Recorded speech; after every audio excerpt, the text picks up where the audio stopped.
All right, we're going to get together now. All right. Thank you kindly, sir. This is my talk, Thought Strewn All Around Us.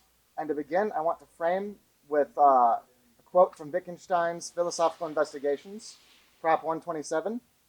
The work of a philosopher consists in marshalling recollections for a particular purpose. And that is the frame I want to carry into this talk today. This isn't sort of a linear argument beginning to end about a thesis.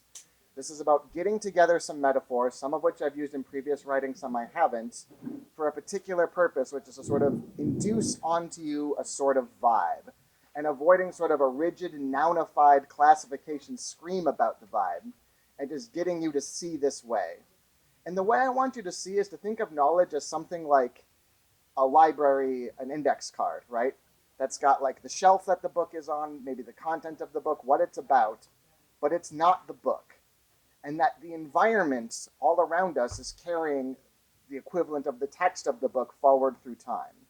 And so what you think of as your knowledge is more like your index of where to find the knowledge that you're used to substituting for the knowledge so quickly that you kind of miss that illusion is there. And so I'm going to use one more quote from Wittgenstein. This is Philosophical Investigations, Prop 78.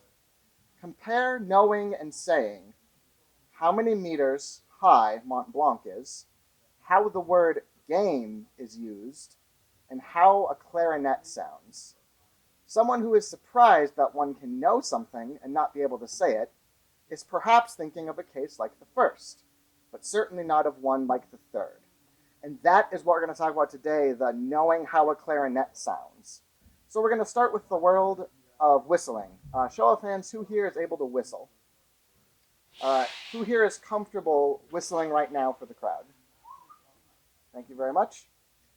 So, those of us who know how to whistle, what sort of thing is that? That is that knowledge of being able to whistle. And maybe on its own, you're starting to think of this in information theoretical terms, which is to say that some parts of the world are very bland and flat, and it doesn't take many words to describe a large tract of them. Something that's going on in your brain, and we don't need to concern ourselves with the specifics here, is very not flat, is very wobbly, is very specific. And somewhere in that specificity is encoded, the knowledge, so to speak, of how to whistle. Now, I want you to try whistling again with your ears plugged. Okay, one of you got better, which is interesting. And he knows who he was. Most of you, though, got worse. And I don't think it would surprise you that you got worse. And so the fact that you can get worse if your ears are plugged, let's think again. What sort of thing is that knowledge of being able to whistle? And now you might think of perceptual information, but still with sort of that magic word information, which is, okay, maybe my knowledge to whistle is more like a computer program. It's got maybe parameters. And then my perceptual module is going out into the environment, and it's pulling in this sort of information is coming in. And then here's my listening system, and the perceptual information comes in, and it gets compiled down, and the output is a whistle.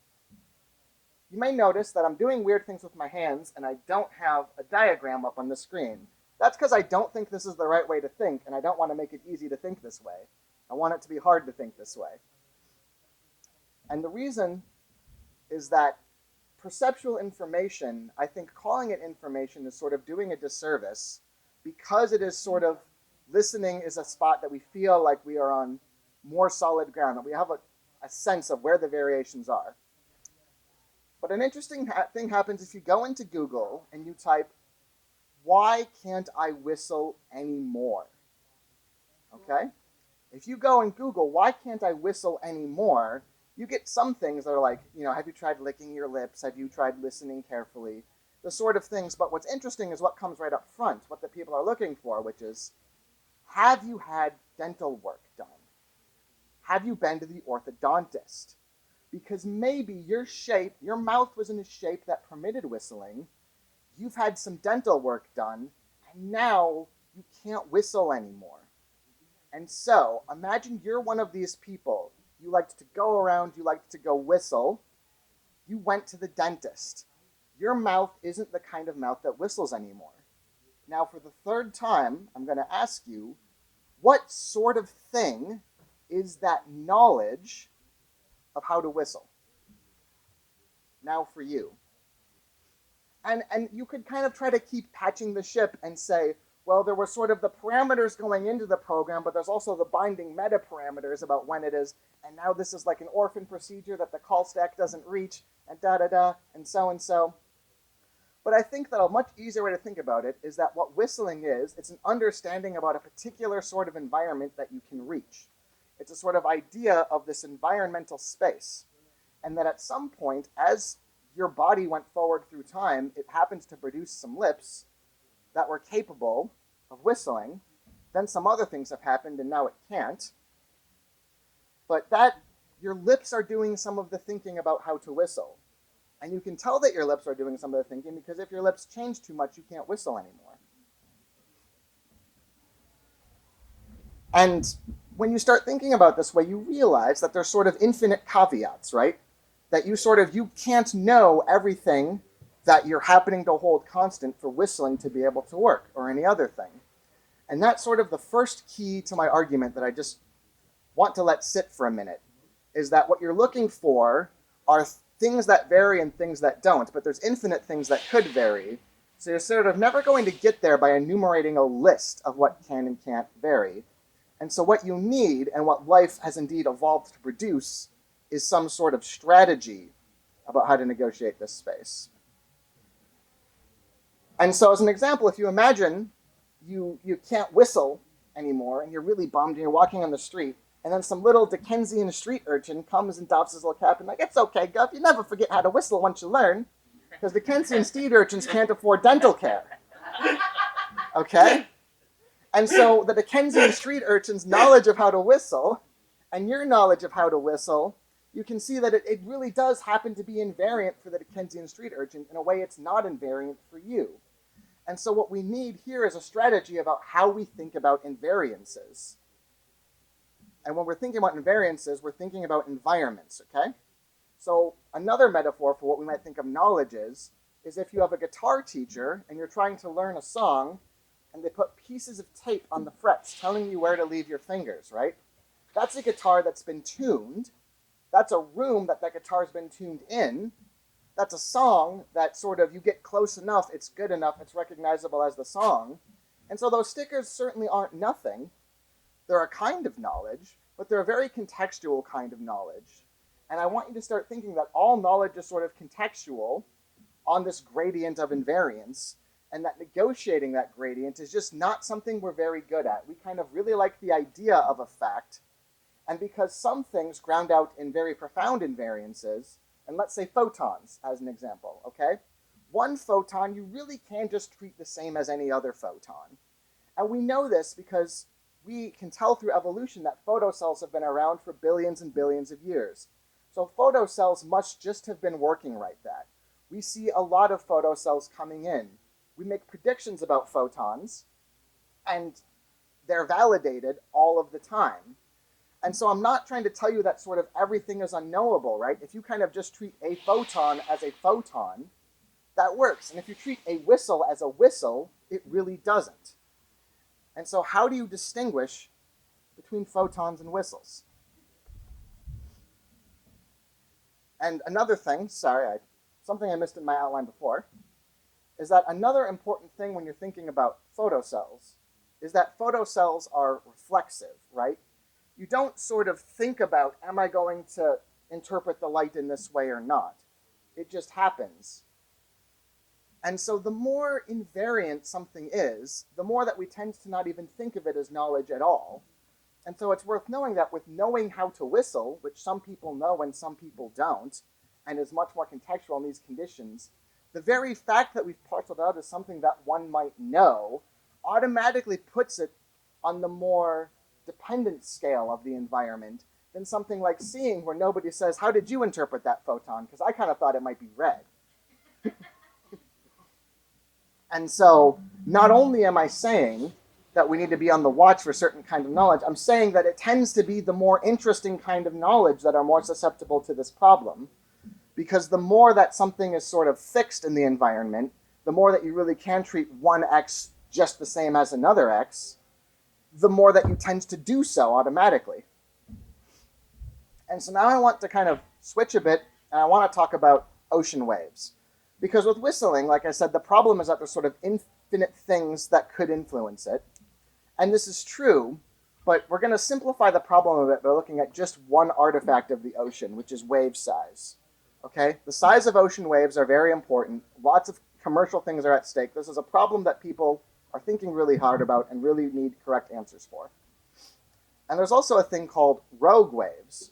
And the idea is that it happens to be that waves interfere constructively and destructively. That is, when you've got wave systems going up and down, sometimes the two ups will touch each other and make a really big up. Sometimes two downs go and make a really big down, right? So you've got a rogue wave and a rogue hole in the ocean. And this used to actually be considered a myth for a long time, because we kind of wanted a more regular thing where somebody says, if I sit and look at the waves, I can see a lot of waves, and I like describe them with an average wave height. And that's that.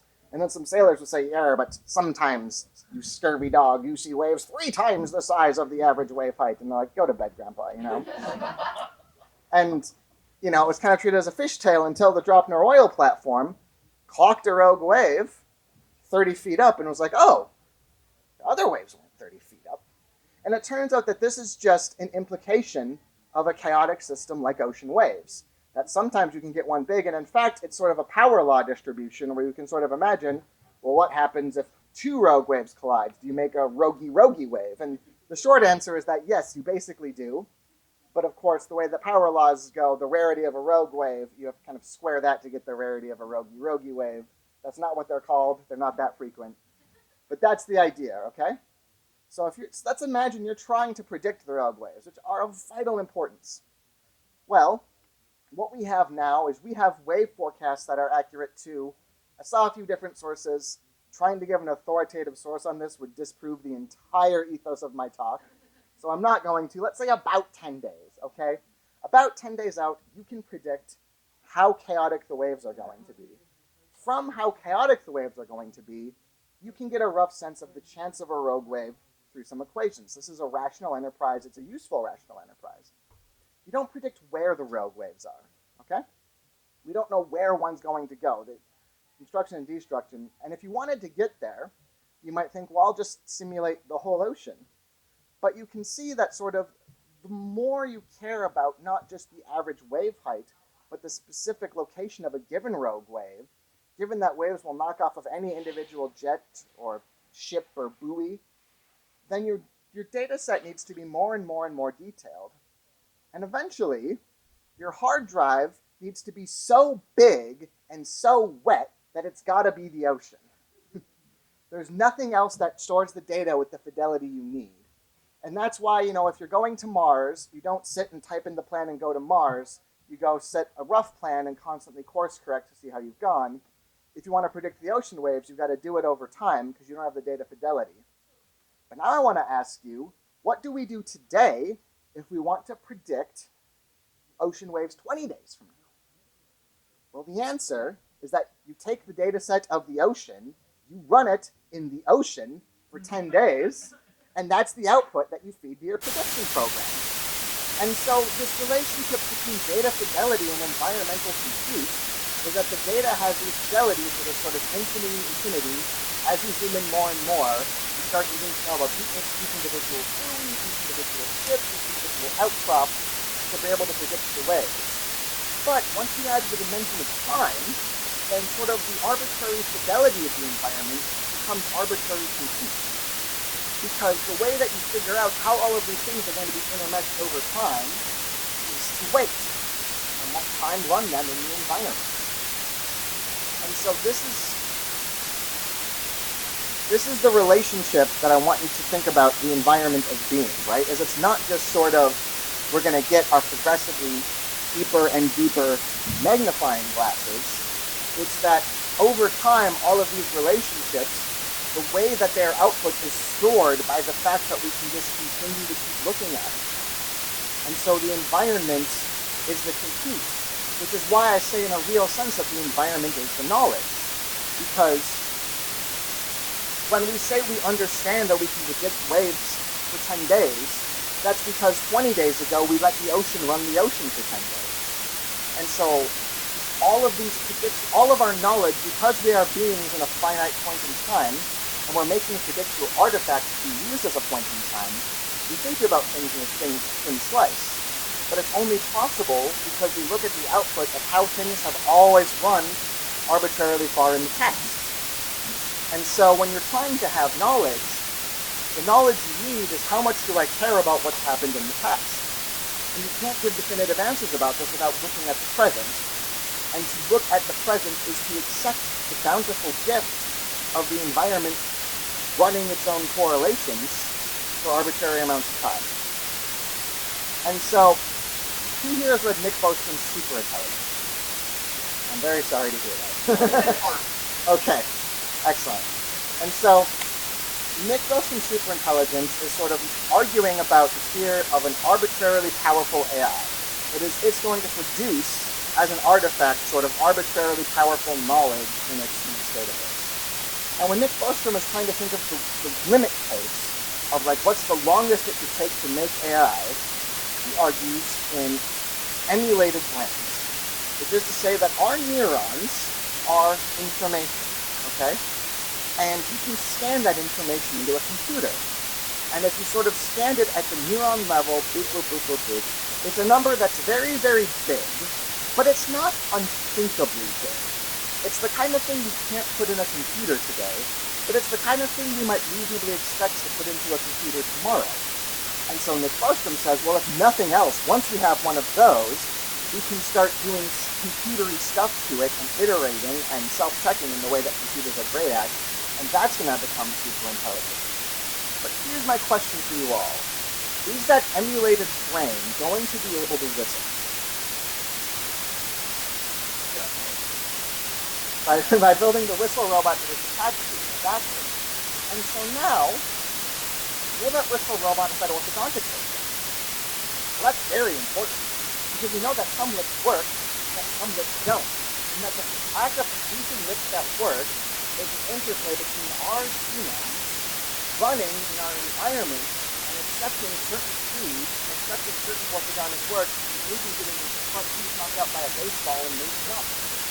All of that stuff goes into whether or not you can whistle. You don't have to sit and do that computation. You just go, oh, I got one more. And so we don't have to. And so we have this remarkable information-saving strategy we can use, which is just to let the environment do most of the heavy lifting and to find a strategy that works in the environment. Whistle robot's not going to do that. If the whistle robot's going to have to know how to whistle, then it's going to have to know about lips. And you can see that's a harder problem than just scanning everything in your brain to attach it to lips. And the question is, how much of what we do as thinking is being buttressed by our bodies and by our environments? And how much of the strategy of emulating a brain is to attach it to simulate the natural world.exe? And how much harder is it going to be make perfectly simulate the natural world.exe then it's going to be scan the information in our brain and represent it. And I'm here to argue that it's going to be infinite. That sort of whole brain emulation in terms of making a human being is sort of 0% of the problem being solved. Look at the artifact, because the artifact is situated, and the artifact developed over time. And it's all of that development that we need to do things like listen. And to kind of take this and ground it in an actual example that we have today, we don't have whole brain emulation, I want to talk about leafcutter ants. The leafcutter ants are one of the cutest animals in nature. Because like us, they are also farmers. An interesting thing about leafcutter ants, they don't eat leaves. Which makes them weird because why are they cutting them? The answer is that leafcutter ants are cutting the leaves and marching them down to their hive because they have fungus starch in them. And that's what they feed their larvae on. And that fungus doesn't survive in the wild, right? That is a domesticated fungus that is groomed by leafcutter ants, given leaves, kept clean, kept to a fireplace, that the fungus keeps growing and growing. And they feed it, there it goes. So let's think about the leafcutter ants genome. This is another case where the impulse of information, knowledge, is pretty overwhelming. They literally have a genetic code. It's literally 4 letters big, 4.5. Literally look at it as A, B, C, D, D, D, C. Okay, these represent it. In the way that you haven't yet done whole brain emulation of human beings, you certainly sequence the genome of these cutters, right? That's happening. That's done. That's fine. But where is the fungus in all this? Because they don't pull the fungus out of their own bodies, right? Fungus is growing on its own. But a leafcutter ant isn't going to survive without the fungus. And in fact, if a leafcutter ant's fungal colony dies out somehow, they have to go to war with a neighbor. And they go and they raid the fungus chambers of their neighbor, and they take it back to their hive to kick things off again. And they have to, because otherwise they're going to die out. That's the strategy that they follow. And so, something in those twirls of the leafcutter ant's genome is this idea that check your fungus garden. Put your leaf in your fungus garden. If there's no fungus in your fungus garden, find another leafcutter ant and kill them. Just kill them and take their fungus for your own. You must take their fungus. Where is their fungus in the genome? What is it? Just like we ask ourselves, what is that thing our knowledge can whistle? What is that leafcutter ant's knowledge to maintain their garden? Well, it's a pointer. It's a pointer to their garden. And if their garden is dead, it's a pointer to a strategy to find the garden of their neighbor. And so if you emulated a leafcutter ant's genome in your computer, you managed to figure out protein folding so much you perfectly build the leafcutter ant, and you click go, what's going to happen? You're going to say, what the hell are you guys doing? They're just all dead. Or else nice. Because you need to simulate the fungus, too. You need to simulate the fungus over time. And what happens if you simulate funguses? Even if you have the thing that you can't have, which is an environment simulator in general, it's just going to get outcompeted. You're going to say, how is this? It's like this fungus isn't even trying. How is it still alive? And it's because both of their genomes are pointing to actions over time of other versions, right? So it's all pointers, okay? That's what I want to impress upon you. And that sometimes their pointers are things like photocells, which are pointing at a photon, which you can reasonably expect to understand the mechanics of, because it acts in a very consistent way over time. And some things are like the leafcutter ant, which is over a period of millions of years, it symbiotically evolved with fungus. You can maybe look at 2 things of fungus and see how much genetic divergence there's been. And if you want to do that work to bring in that knowledge, it hasn't changed too much over millions of years. You can try to reconstitute the past. And if it's something like whistling, then it matters how you were fed. It matters whether you've had a work done. It matters whether you've been hit in the teeth with a baseball. It matters on life scale. And some things matter even more rapidly than that. And some things are even slower than that. But it's all a continuum, right? Anytime you have a knowledge artifact, what your question is what is it situated in? And how can that situation change over time? And so, the first thing I kind of want to impress upon you then is this library model, that you have a card index and you're going to read the knowledge, and because your environments are often very stable, let me rephrase this. It's more that your environments are very correlated, right? Something that doesn't happen is that sometimes the oxygen all goes out of the room and comes back.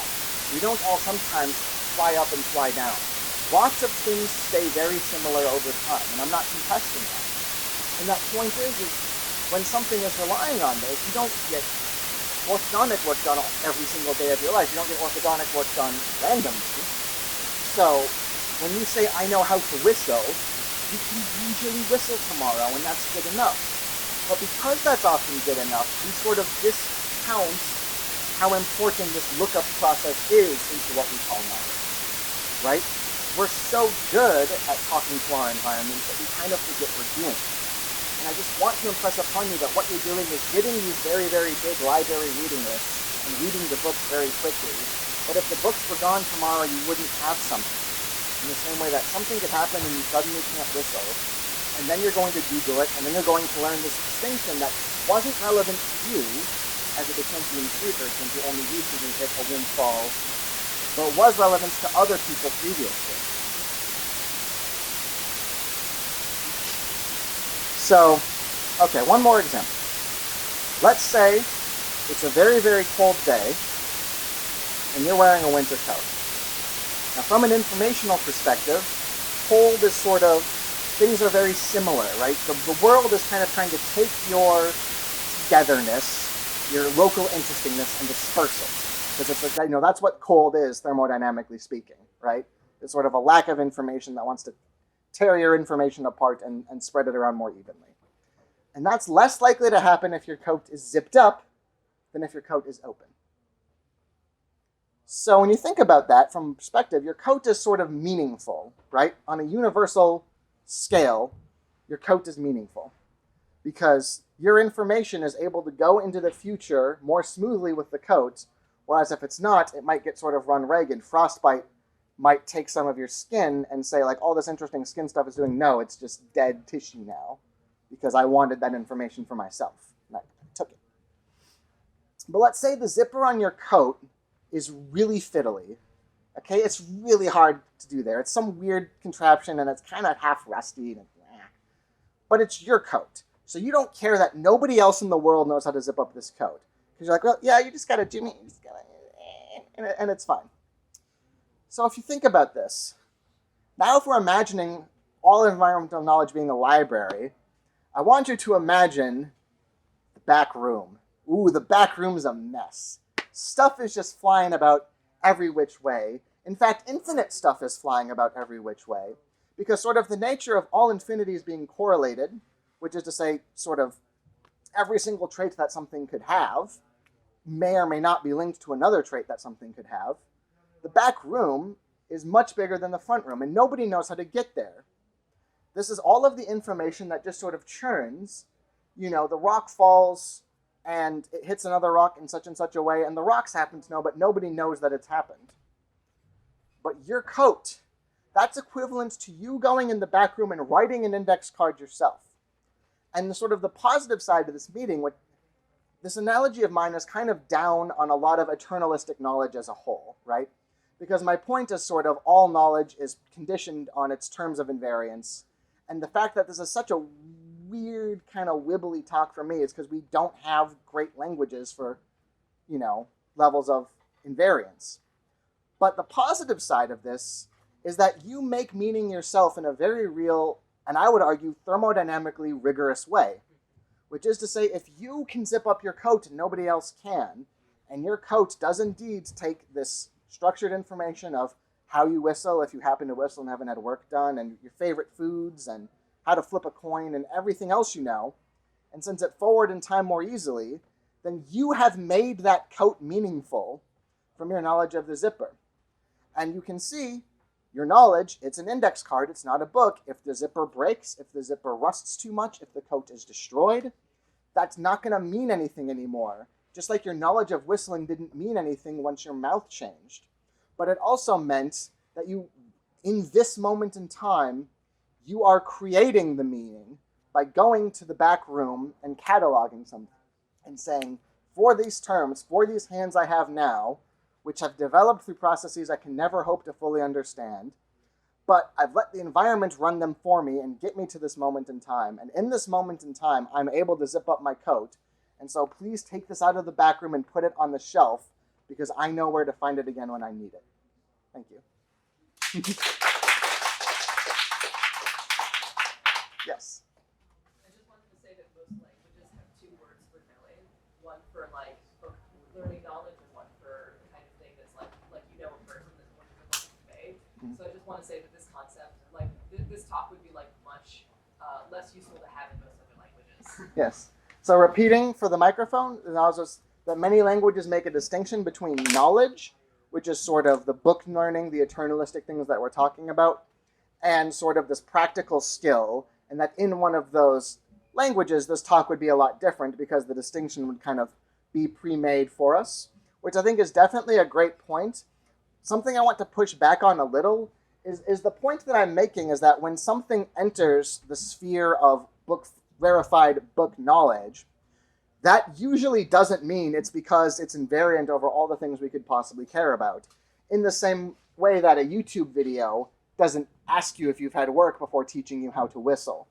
And so I think that's a great point, but I think that what I'm trying to argue is not just that there's two kinds of knowledge, is that there's sort of only one kind of knowledge, and that there's sort of this attraction point where if it's invariant enough, we put it in the book, but really nothing really belongs in the book section. It's sort of all lookups just of different reliability and different reliability of caching. Yes? I think I would slightly differ with the audience here in saying that there are languages that might have different words for techne or episteme or doxa. Mm-hmm. People always forget doxa and conflate doxa with episteme. But this degree of pointedness or self-containedness would actually exist for all of those categories of knowledge. You could have techne of where to find techne knowledge. You could have like a reference pointer telling you how to look up a piece of trivia that you think other people will expect to be common knowledge. Mm-hmm. I think that this kind of relationship you're describing would hold true for almost any kind of information I can think of. Yes, so this is a hard one to summarize for the microphone, but it's making a point that there's the kinds of knowledge and the kinds of situatedness, and maybe you think about them as being two independent axes. And I think that's basically right. I think there's sort of correlates where sort of different kinds of knowledge have different average degrees of situatedness. But again, it's not something you can nounify as the situatedness degree, because you're sort of, and this is kind of getting to the problem of induction, which I thought was maybe too unwieldy to bring into this talk. But the idea is that how much we think that something is going to stay the same over time, and like where does that belief come from? I think you can have sort of well-founded beliefs about how invariant something is, but you can't really have well-founded knowledge in that sense. And sort of you have, these are the assumptions on invariance that I've found are workable. Yes? I'm going to record my own so you don't have to summarize it for the microphone. Thank you. So I want to ask you about the idea of a super intelligent AI inventing, let's say, some kind of quantum nanotechnology in a matter of seconds. Now, this is one of the scenarios that are proposed. Is that, are you saying that's impossible because they have to run experiments in real time because no simulation could ever have enough fidelity to actually give them the real answer? Yeah, I would say that is mostly my belief, except I imagine that the landscape is going to be patchier than that, which is that I'm going to guess that there are going to be quantum interactions that are quite reliable and have quite a lot of gravity, and there are going to be quantum interactions that are much trickier. The difference between, like Brian's talk about how they can make the drone follow these rules and then the wind comes, I think there's going to be some amount of quantum wind and some amount of quantum certainty. And so I basically agree that I don't think that fully functional quantum nanobots simulated ex nihilo, I'm not worried about that ever happening, because sort of you have to meet the infinity test to exist in the real world. That's not to say that I don't think that simulation might be able to prove some very strong things about quantum we don't understand currently. Yeah, I mean, thank you. That actually gets to the question that I wanted to ask, which I was technical phrasing, which is basically like, I do think ultimately the universe is compressible. I don't think the best representation of the universe, or let's say within a certain like a level of error, I think there's a much smaller representation of the universe than the universe itself, which you could disagree with, but I'll just put that assumption down. Yep. And a worry I have, or like not a worry I have, is I don't think I can draw as many inferences as you seem to claim from like your complexification of the universe, though I do agree with it. Because, for instance, with the quantum technology, you can invent a bunch of bad quantum technology, and then the one that works is the one that will be useful and it will do things. And so a lot of knowledge doesn't rely on you being certain about that knowledge. It relies on you being certain that some of that knowledge is going to have some of the effect that you want, which is kind of how we interact with people, right? Like, I do a lot of things to try to make the people around me comfortable, and a lot of them don't work or even backfire. But as long as like the total group goes in a certain direction, I don't even need to know which ones work and which ones don't, right? And that does rely on an environment, but its reliance isn't kind of like epistemologically well-founded. It just happens. And so like